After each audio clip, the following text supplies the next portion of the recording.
Hello guys, स्वागत है आपका हमारे यूट्यूब चैनल क्रिएटिव कोडर्स पे। तो गाइस, आज हम देखेंगे text formatting tags. Text formatting tags क्या होते हैं, जैसे कि आपने माइक्रोसॉफ्ट वर्ड में भी देखा होगा या पावर पॉइंट में कि फॉर्मेटिंग्स के कुछ ऑप्शंस होते हैं, जैसे बोल्ड, इटैलिक वगैरह, टेक्स्ट को फॉर्मेट करने के तरीके। तो वो हम HTML में देखेंगे आज कि उनके टैग्स क्या क्या होते हैं। तो आज हम ये टैग्स देखेंगे, कुछ प्रैक्टिकल भी करेंगे इनका। तो चलते हैं वेब एडिटर में और देखते हैं आज का प्रैक्टिकल। तो मैंने यहाँ पे अपना सबलाइन टेक्स्ट खोल लिया है और कल वाली फ़ाइल खोल ली है। तो मैं इस सारे ऊपर वाले कोड को डिलीट कर देता हूँ। अब शुरू करते हैं टेक्स्ट फॉर्मेटिंग टैग्स का प्रैक्टिकल। Text tags comment. सबसे पहले हम देखेंगे, हम बोल्ड करना हो किसी भी टेक्स्ट को तो बोल्ड कैसे करेंगे। बी टैग आता है उसके लिए हमारे पास बोल्ड। इसके अंदर हम जो भी लिखेंगे वो बोल्ड हो जाएगा।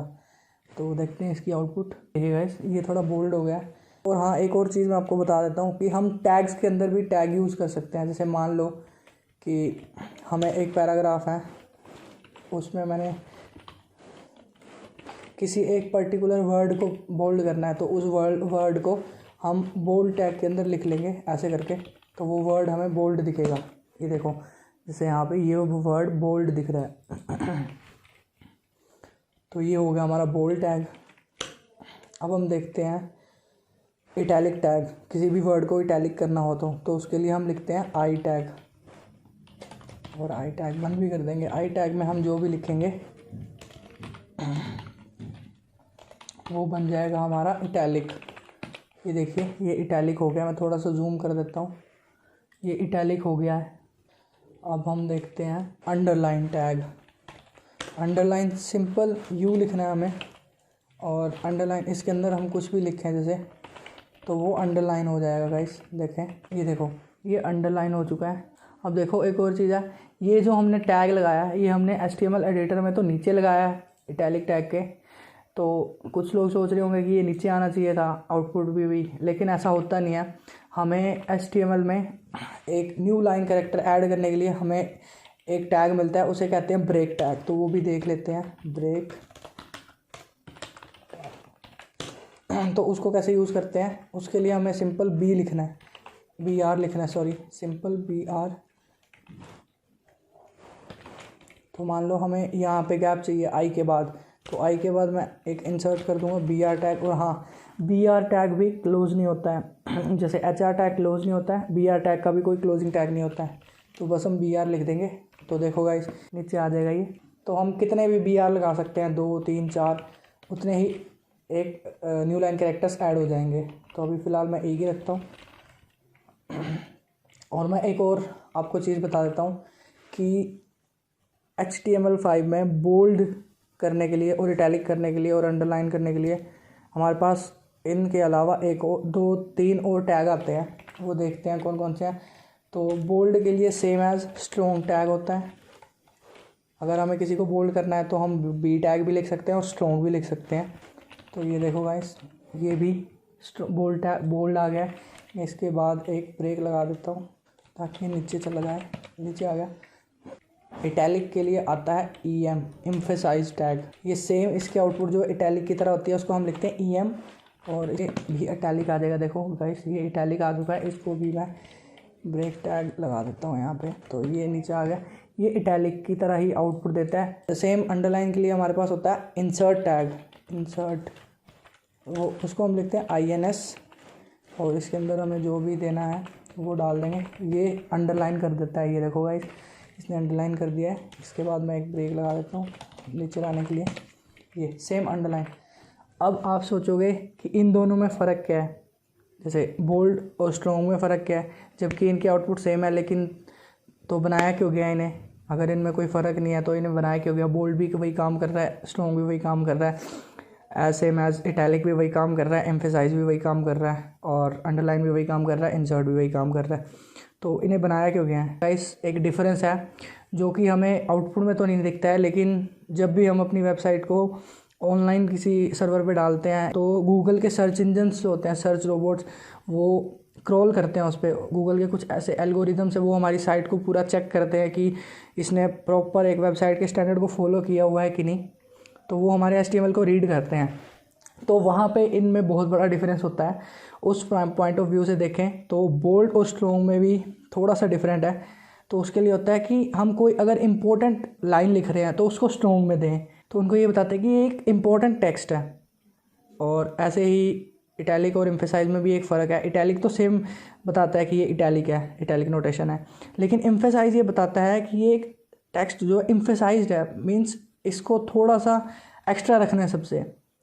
एम्फेसाइज्ड टेक्स्ट है ये एक। सेम अंडरलाइन और इंसर्ट में भी एक डिफरेंस है। अंडरलाइन तो बताता है कि एक अंडरलाइन टेक्स्ट फॉर्मेटिंग है, लेकिन इंसर्ट ये बताता है कि ये स्पेशल एक वर्ड है जो बाद में इंसर्ट किया गया है। कि मतलब अगर जब भी हमको किसी वेबसाइट को डायनेमिक करते हैं तो हम कुछ चीज़ें इंसर्ट करते हैं, तो ये बताता है कि इंसर्ट टैग जिस भी वर्ड के बाहर लगा होगा या जो भी वर्ड इंसर्ट टैग के अंदर होगा, ये एक स्पेशल वर्ड है जो इंसर्ट हुआ है अभी भी। आपको लग रहा होगा कि कैसा लॉजिक है कि आउटपुट में कुछ दिख नहीं रहा है, लेकिन ये गाइस इनके पीछे का रीज़न है। आप चाहे तो और फर्दर डिटेल में समझने के लिए आप नेट पे सर्च कर लें कि इन दोनों तीनों टैग्स में फ़र्क क्या है। हालांकि आप देखेंगे कि आउटपुट उनकी सेम ही है, जो डिफरेंस था वो मैंने आपको बता दिया है। अब हमारा आता है strike through tag. Strike through क्या करता है, बेसिकली उस वर्ड को बीच से काट देता है, बीच से फाड़ देता है, बीच से लाइन लगा देता है।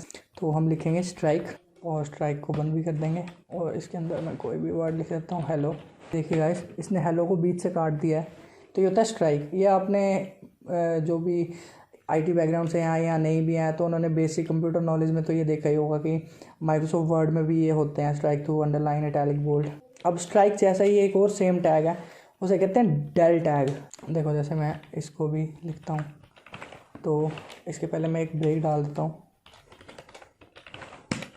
डेल टैग भी वही काम किया है, तो फिर से वही सवाल आता है कि इन दोनों में फ़र्क क्या है। तो इन दोनों में भी यही फ़र्क है। जब भी गूगल के बॉट्स स्क्रॉल करते हैं साइट पे तो उन्हें ये डेल टैग बताता है कि ये वर्ड जो डिलीट हो चुका है, लेकिन वेबसाइट में दिख रहा है। होता है ना कहीं कहीं, जैसे हमने रियल लाइफ एग्जांपल्स में भी देखा हो कहीं पोर्टल पे कि कहीं हम अपना माउस लेके जाते हैं तो वहाँ पे डिसेबल बताता है कि ये वर्ड डिसेबल है या हुआ है, तो कुछ चीज़ डिलीट हुई है मतलब यहाँ से, लेकिन वो बताता है कि वो जो चीज़ डिलीट हुई है वो किससे रिलेटेड थी। ऐसे ही ये उनको बताता है गूगल के सर्च को, रोबोट्स को जो क्रॉल करते हैं साइट पे, कि ये वर्ड जो डिलीट हो चुका है। लेकिन as same as previous output इनकी सेम ही है, डेल टैग की और स्ट्राइक थ्रू टैग की।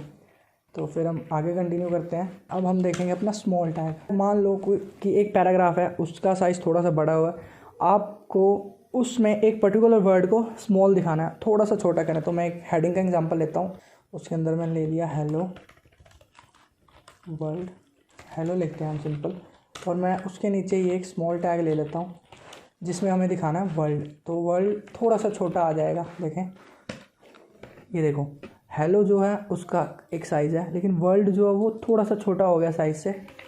तो इस एग्जांपल को हम पैराग्राफ के साथ भी देखते हैं। मैं यहाँ पे एक break tag, line break insert कर देता हूँ। पैराग्राफ लेता हूँ मैं 10 वर्ड्स का, और इसमें जो ये 2 वर्ड हैं ये हमें स्मॉल में दिखाने हैं। तो मैं इनको कट करके एक स्मॉल टैग के अंदर लिख लेता हूँ, स्मॉल टैग को बंद करके यहाँ पे मैं वो इंसर्ट कर देता हूँ। अब देखते हैं, ये देखिए गाइस, पैराग्राफ के जो वर्ड्स हैं वो बड़े आ रहे हैं और जिनको हमने स्मॉल टैग में दिया वो छोटे हो गए हैं। तो ये है इसका पर्पस स्मॉल टैग का। तो अब हम अपना अगला टैग देखते हैं। मैं उससे पहले लाइन ब्रेक इंसर्ट कर देता हूँ। हमारा अगला टैग है मार्क टैग। मार्क टैग क्या करता है, बेसिकली मान लो कि एक हम पैराग्राफ लिख रहे हैं, उसमें हमें एक स्पेसिफिक वर्ड को मार्क करना है, मीन्स हाईलाइटेड करना है, तो हम मार्क टैग यूज़ करते हैं। देखते हैं उसका रियल लाइफ एग्जांपल। जैसे कि पैराग्राफ ले लेता हूँ, उसमें मैं लिख देता हूँ hello your welcome to creative coders.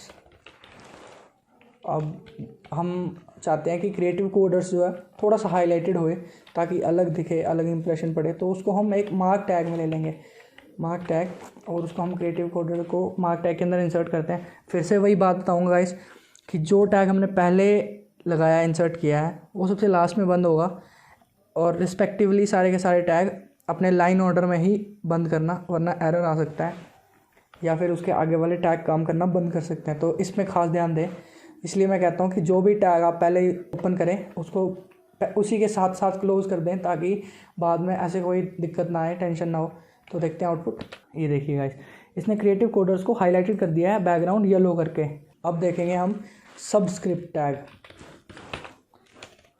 Subscript, इसको मैं कमेंट कर देता हूँ। तो आपने कई बार देखा होगा कि हम साइंस के केमिकल फार्मूलाज को देखा होगा। H2O होता है तो 2 उसके नीचे होता है, ठीक है। H2O मान लो ऐसे लिखा हो तो 2 जो है उसके नीचे होता है, पैरों में होता है H के। तो ये चीज़ करनी है अगर HTML में, तो हम कैसे करेंगे। अब कई लोग कहेंगे कि हम स्मॉल टैग लगा देंगे, तो स्मॉल टैग से क्या होगा, उसका थोड़ा सा साइज़ कम होगा, वो पैरों में नहीं जाएगा। तो इसके लिए एक स्पेशल टैग आता है सबस्क्रिप्ट टैग। तो ये MS वर्ड में भी है, पावर पॉइंट में भी है, लेकिन अब हम HTML कर रहे हैं तो इसमें भी है, देखना पड़ेगा। तो इसके लिए हम करते हैं, मान लो H2O का एग्जांपल लेते हैं। तो H2O कैसे लिखना है हमें, मैं हेडिंग में लिख लेता हूँ H2 में। तो यहाँ पे लिखता हूँ H और 2 और O।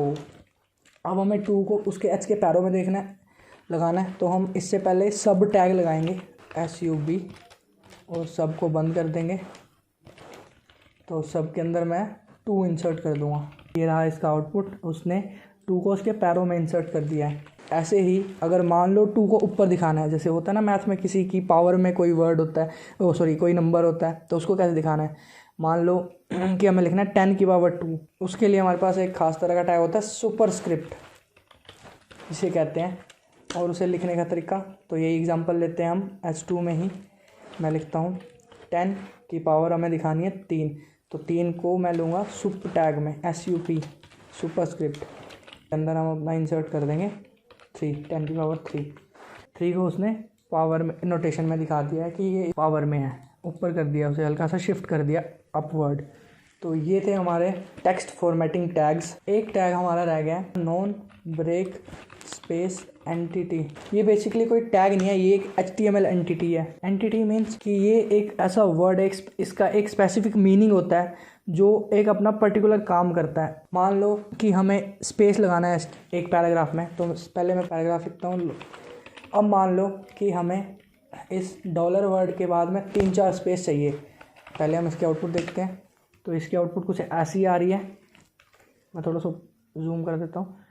तो इसकी आउटपुट कुछ ऐसी आ रही है ये। अब हमें इस डॉलर के पहले 3-4 स्पेस डालने हैं। तो अब सोच रहे होंगे क्या करेंगे हम, तो हम 3-4 स्पेस डाल देते हैं अपने स्पेस बार से। तो करके देखते हैं।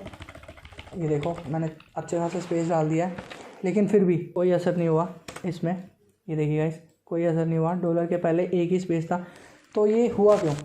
बेसिकली HTML आउटपुट के लिए ब्राउज़र अलाउ करता है कि एक ही स्पेस हम कर सकते हैं, उसके अलावा अगर हमें स्पेस लगाना है तो हमें एक खास कोड लिखना पड़ेगा, एक स्पेशल कोड लिखना पड़ेगा। उसे कहते हैं नॉन ब्रेक स्पेस एंटिटी। तो वो कैसे लिखते हैं, तो पहले मैं ये स्पेस हटा देता हूँ क्योंकि एक स्पेस अलाउड है। तो उसे लिखना है एंड का साइन एम्परसेंट मीन्स NBSP और कॉलन। तो ये होता है एक space entity, non break space entity means कि स्पेस डाल देगा और ब्रेक नहीं करेगा लाइन को। तो ये एक एंड NBSP एक स्पेस एंटिटी मीन्स एक स्पेस। तो देखें एक स्पेस आ गया गाइस, हल्का सा वो राइट में शिफ्ट हो गया। अब हमें चाहिए 3-4 स्पेस, तो हम 3-4 बार इसे कॉपी कर देंगे सेम। तो मैं 3-4 बार कॉपी कर दिया।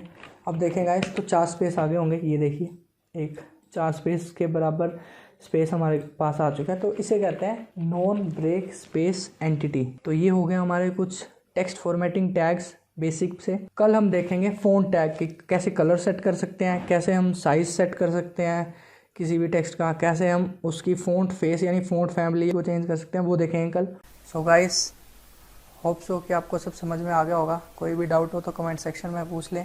Thank you, stay tuned with us. Subscribe कर दें हमारे चैनल को, बेल आइकन दबाएं ताकि लेटेस्ट नोटिफिकेशन पाएँ।